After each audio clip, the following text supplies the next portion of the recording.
Estamos en el FinTech de Guatemala 2026 y TransUnion acaba de publicar su Consumer Polls para Guatemala del primer trimestre de 2026 y los datos cuentan una historia que debería interesarle a todo el ecosistema crediticio de la región.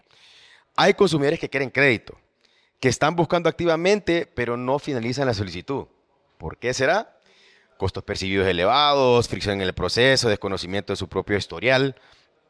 Ese es exactamente el problema que el Machine Learning y los modelos analíticos avanzados están diseñando para resolver. Hoy nos encontramos con Juan Camilo Badel, director de TransUnion para la región de Centroamérica, que está acá para hablar un poco de cómo se hace esto bien. Juan Camilo, bienvenido, gracias por estar acá.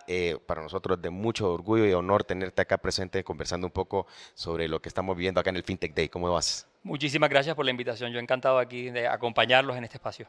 Perfecto, Juan Camilo. Y bueno, entrando en tema, el Consumer Pulse Q1 del 2026 de TransUnion muestra que en Guatemala hay un interés real de crédito digital, pero una proporción importante de los consumidores no finaliza esa solicitud. ¿Qué nos dicen esos datos sobre dónde está el consumidor guatemalteco hoy en relación con el crédito? Y también desde la óptica de TransUnion, como líderes de opinión de este tema, ¿qué creen ustedes que está faltando para que el proceso se complete? Hay una serie de factores. Lo que sí es un hecho, y veo que hiciste la tarea, hay demanda. En el mercado guatemalteco hay un apetito enorme por cuando le preguntas al ciudadano a pie si tiene interés en solicitar un crédito en el próximo año, el 44% levanta la mano y dice sí, por supuesto. Ahora, eso sufre una especie de disyuntiva en la medida que el 38% de los encuestados siente no tiene acceso, Claro. no tiene cómo acceder a.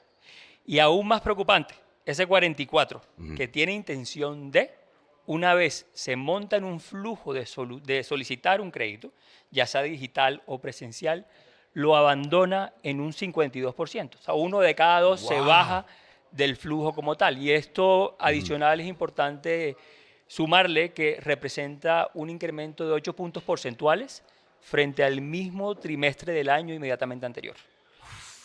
Entonces, Wow. como nos damos cuenta, existe un apetito, Claro. no creo tener acceso y cuando me monto en el flujo, por múltiples razones, termino bajándome en un 52%.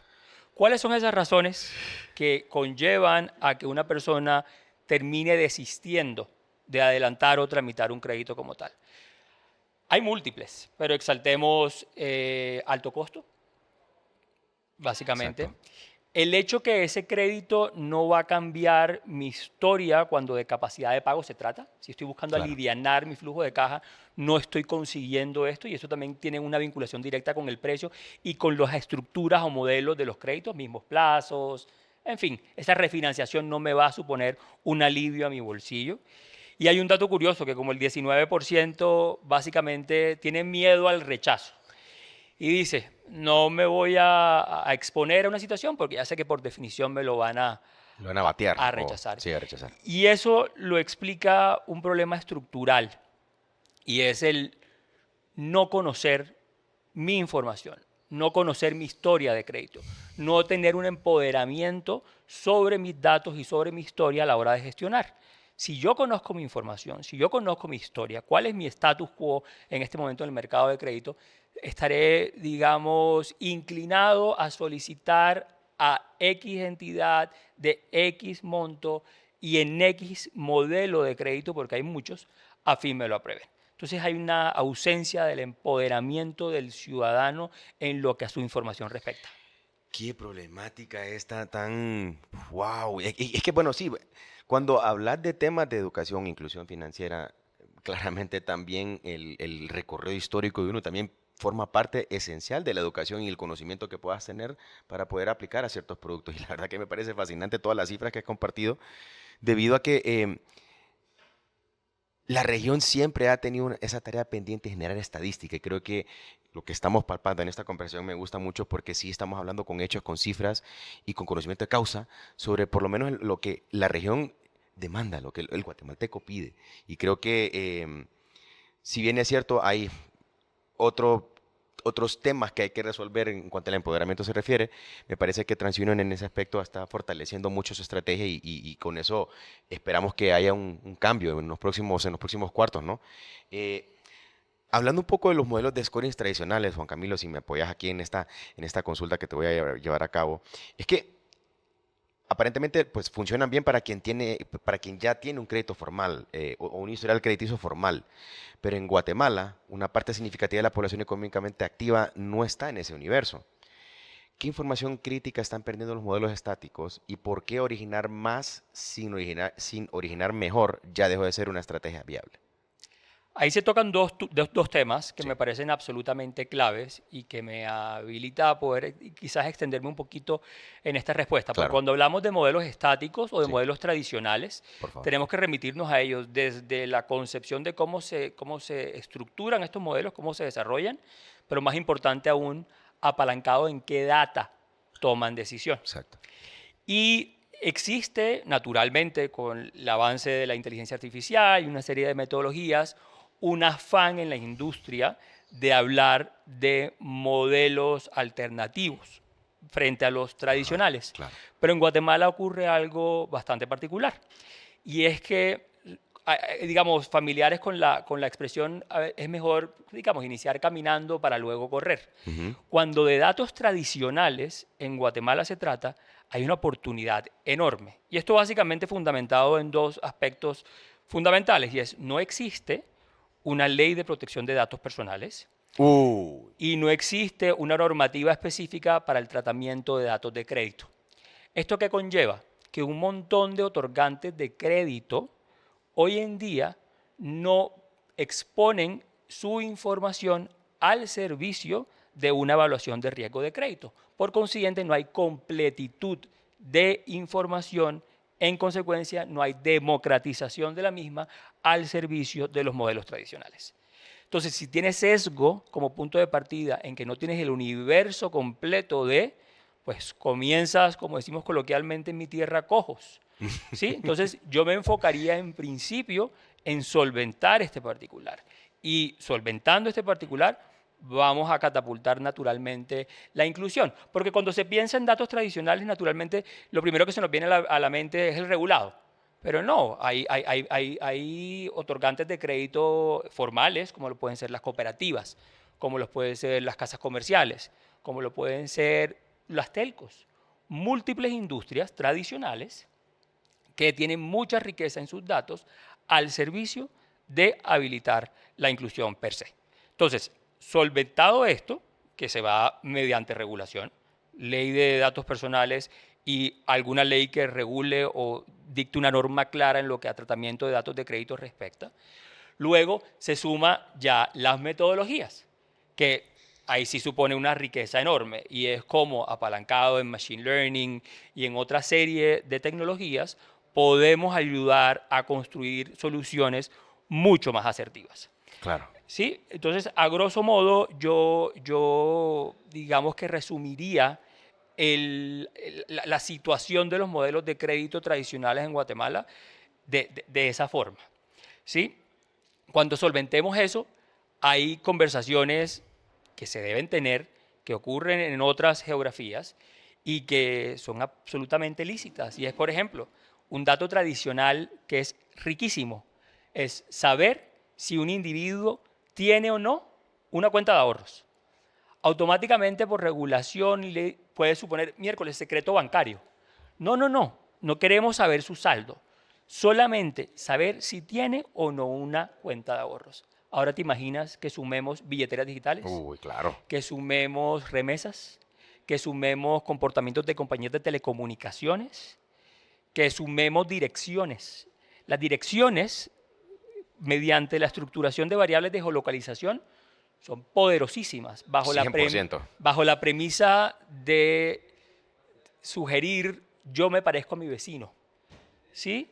Entonces, si no tengo información de un individuo, mediante variables georreferenciadas, puedo determinar, ok, no conozco a esta persona, pero porque es vecino de Juan, se debe comportar de una u otra manera así. Y si a ello le sumo que ya estoy viendo información de una cuenta de ahorros que tiene, solamente su existencia, o en su defecto, que tiene un dispositivo móvil con un plan, ahí cuento ya con mucho petróleo para estructurar un modelo diferencial que me permita incluir financieramente a ese individuo. Y la verdad que me, me- me sorprende mucho el contexto de la respuesta,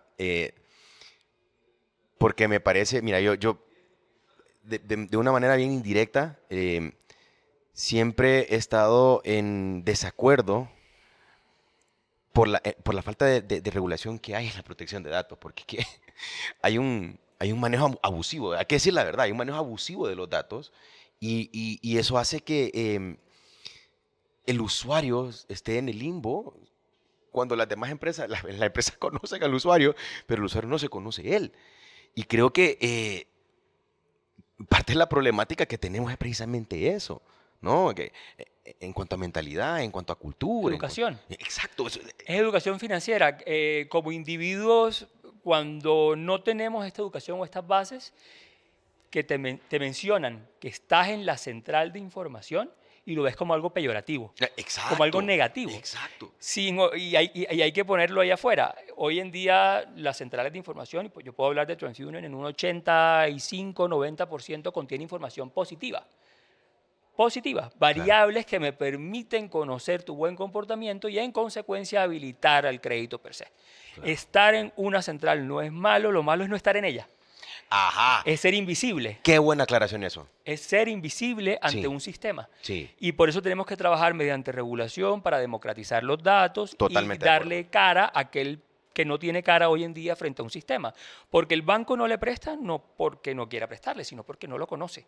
No tiene elementos de juicio para poder tomar una decisión y definir qué riesgo puedo asumir yo con un individuo. Exacto, y el usuario mucho menos en todo caso, pues porque imagínate, o sea, toda esa problemática hace, claro, o sea, o sea, los ciclos de mercado se ven afectados precisamente por esta problemática, pues, por una desconexión de datos o ignorancia de datos, pudiéramos decirlo, porque los datos creo que sí existen, Sí, solo que no hay a ver, creo que no hay un trabajo concreto en querer como democratizar esto de una manera que tanto el usuario tenga educación como las instituciones tengan educación. Y este juego tiene que próximamente cambiar y ojalá que la regulación se presente en un momento que ojalá que sea ya, porque se por ocupa ya, supuesto. la verdad, ¿no? Por supuesto, yo siempre pongo el ejemplo, lo que experimentamos en Estados Unidos. Tú le preguntas a cualquier americano y se conoce su score de crédito, lo tiene en el top of mind, lo tiene en la cabeza como cualquier dato básico y al final del día se programan, trabajan y articulan para mejorarlo. Si yo conozco mi información, sé qué tengo que hacer para que ese score mejore y me apruebe mi crédito hipotecario. Me explota la cabeza porque es que realmente, o sea, si lo pudiéramos simplificar, creo que las grandes diferencias de lo que conocemos como desarrollo y subdesarrollo precisamente viene ahí, Ujú. en el conocimiento, en el empoderamiento, en lo que conozco de lo que yo puedo hacer con los recursos que me da el mercado.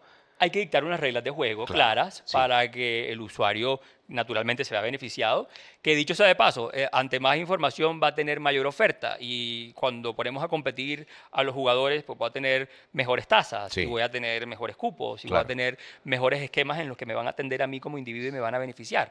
Pero también hay que establecer reglas de juego porque también es y es lo primero que se viene a la mente de alguien que no esté naturalmente educado en esta materia, es ahora mi dato, pues lo van a feriar, pues me va a llamar todo el mundo, a todo ahora. Y no, hay que establecer reglas claras Exactamente. en el tratamiento tanto de los datos de crédito como los personales para que esto conviva en armonía. Pero eso está inventado, eso no hay que... Claro, no, eso ya está dado, Eso eso ya ya está está dado. inventado. Es nada más como colocar nosotros las bases y tropicalizarlo a lo que existe acá y entender qué tecnologías son las que se pueden aplicar como que pueden ser más efectivas como para que esto sea un poco más rápido en términos de comprensión y adopción, ¿no? Correcto.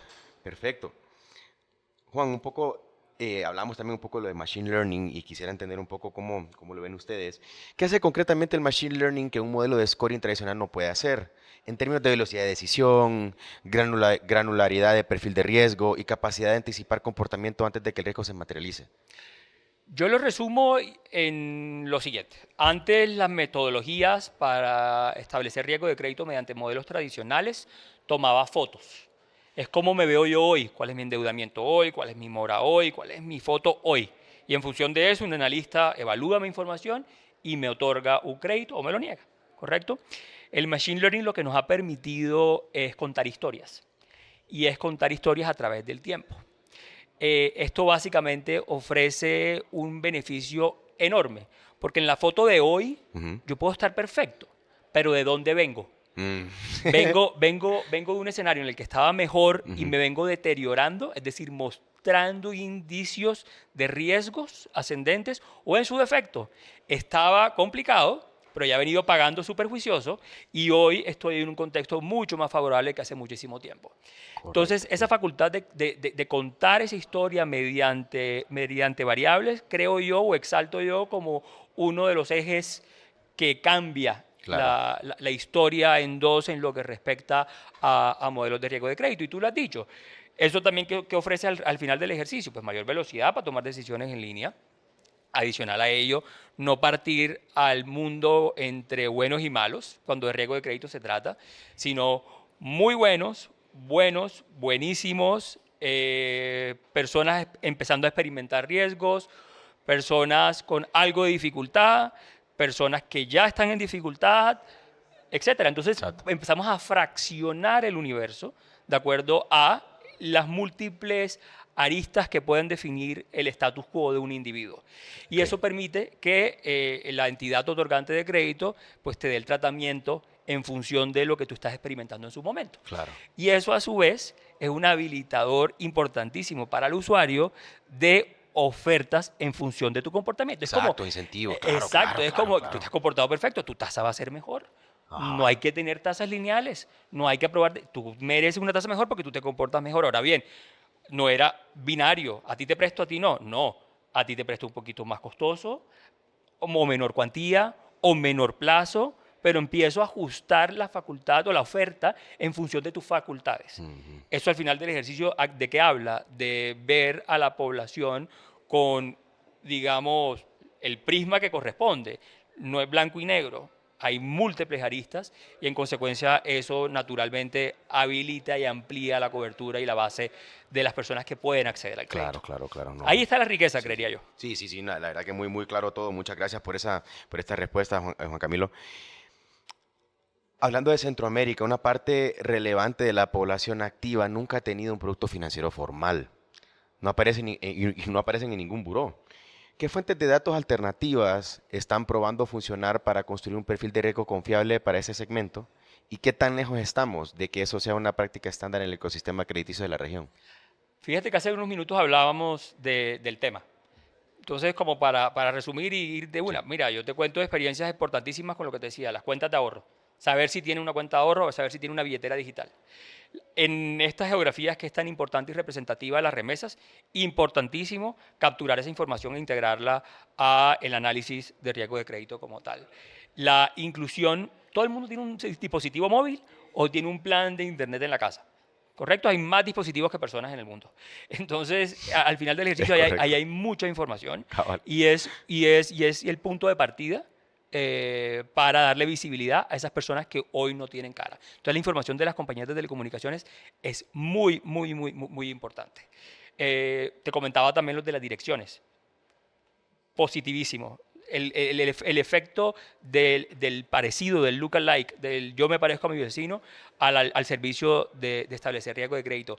Y yo a su vez haría un llamado, y es algo que suelo verbalizar en cuanto foro me lo permite, es la necesidad de articularnos con el Estado.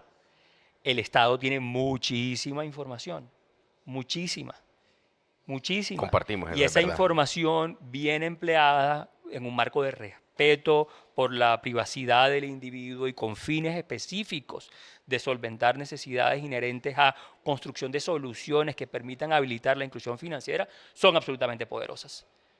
Yo creo que cuando eso pase, los ecosistemas evolucionarían, o sea, los países evolucionarían, perdón, de una manera que, o sea, no, medirlo va a ser bien difícil porque va a acelerar muchísimo. Nosotros lo experimentamos en Colombia pero quizás no sea el foro como para extendernos mucho en esa materia, pero nos articulamos con el Departamento de Planeación Nacional y eso nos permitió como organización darle una cara mediante nuestra solución de Score a 5 millones de colombianos más en un momento dado. ¿Sí? No estoy diciendo que eran 5 millones de colombianos más que eran susceptibles a un crédito, no, pero me permitió darles una cara ¿sí? Claro. Y a partir de ahí seguramente salieron muchos con acceso a crédito, otros que les tocó madurar un poquito más, pero ya empezamos a incluir. Y eso fue mediante la articulación con el Departamento de Planeación Nacional, integrando una serie de variables con un único fin, no con comercializarlas ni nada de ese estilo. Simple y llanamente, perdón, alimentar, construir una solución que habilitase pues, la inclusión financiera en el país. Qué bueno escuchar de que hay casos donde uno puede como estudiar y ver cómo encontrar ángulos como para empezar a insertar esta conversación que seguramente ya existe en algunos ecosistemas. Pensaría que en Guatemala existe bastante bien, o por lo menos desarrollándose, pero los demás países también, y hablo precisamente de los 5 países donde TransUnion tiene mucha influencia y que tiene mucha presencia. eh, Cada país es distinto, ¿no? Pero sin duda que el esfuerzo que se ve que Guatemala está haciendo es importante reconocerlo y ver de qué forma se materializa, por lo menos iniciativas que luego puedan servir como de referencia para que los demás países también entiendan esto. Porque creo que si vos vas, por ejemplo, a Honduras, que yo soy de Honduras, esta conversación, olvídate, es como, Ujú, o sea, si acá se habla súper raro, allá es ujú, mucho más raro, ¿me entendés? ujú. Y debería de no ser raro, debería ser frecuente hablar de esto. Y creo que en ese aspecto, lo que mencionas de Colombia es valioso para los países de acá. Ojalá que en el trayecto que estás acá en Guatemala logres hacer historia, se logre hacer historia insertando una regulación. Yo no soy de acá, pero definitivamente es algo que lo apoyo porque hay una necesidad enorme en eso. Y creo que, por lo menos de lo que hemos hablado, ustedes han hecho un esfuerzo bastante adelantado y los animo a que sigan en eso, Juan Camilo. Excelente trabajo. De acuerdo, creemos que por ahí es el camino sin lugar a dudas. Para cerrar, Juan Camilo, mira, pues TransUnion es la infraestructura de datos que está debajo de casi todas las decisiones de crédito en Guatemala. Ujú. Y ustedes están acá en el FinTech Day. ¿Cómo te ha parecido el evento? ¿Qué conversaciones sobre riesgo y crédito digital se están dando que te parecen relevantes? ¿Y qué mensaje le das a la comunidad FinTech de Guatemala que todavía está usando un modelo de scoring básico para originar? Yo soy un participante asiduo del Guatemala FinTech Day y la verdad es que no dejo de sorprenderme en cada versión. Encontramos cómo se desarrollan conversaciones de verdad estructurales, ¿sí? Que no se quedan básicamente en la capa de arriba de la transacción del negocio, sino en cómo se cambia país, cómo se cambian maneras de pensar y cómo se cambia la manera en cómo interactuamos unos con otros. Y creo ahí firmemente que la asociación tiene un rol fundamental que Fundamental. ha cumplido a carta cabal y que es Correcto. reconocido Sí. transversal a todos los países de la región. En lo personal, encantado de hacer parte digamos, de la asociación y de sumar en este propósito, porque al final del ejercicio creo que es el camino, que es el camino. Entonces yo exalto eso de la asociación, esa sensibilidad trascendiendo al negocio per se y poniendo en el centro cómo transformamos país. No es transaccional. Esto es cómo se transforma un país desde la médula para que naturalmente haya negocio para todos. Y eso es lo que yo exalto. Hace poco me preguntaban que cómo definía el evento con una sola palabra y yo decía cohesión. Aquí se encargan de articular a todos los jugadores posibles al servicio de un propósito que se llama transformar Guatemala y encantado desde nuestra óptica poder sumar ese grano de arena o esa piedra en este propósito. Y créeme que de todo corazón, desde las trincheras de Fundamentos Media y todo, que también la Asociación FinTech de Guatemala ha apoyado el proyecto, nosotros queremos que les vaya bien, que nos vaya bien a todos, porque Ujú. si a ustedes les va bien, si todo esto da resultados, el efecto que vamos a tener va a ser multiplicador. Eso, el Estado debe tener sensatez en ver eso, pero claro, es una conversación distinta, es otro foro, es otro tema, pero sin duda es algo que personalmente deseo que suceda y que pase por el bien de la región, por el bien de Guatemala. Y pues Juan Camilo, de verdad, agradezco muchísimo el espacio, me encantó mucho el tema que cubrimos. eh, Y pues te deseo que el próximo año, cuando hablemos de este tema, más bien hablemos ya de una regulación ya instalada. Ojalá que se dé, se vale soñar. Y pues nada, desearte muchos éxitos alrededor de lo que estás haciendo con TransUnion, de verdad. Muchísimas gracias, la verdad encantado de haberte acompañado en este espacio. Mil gracias por la oportunidad.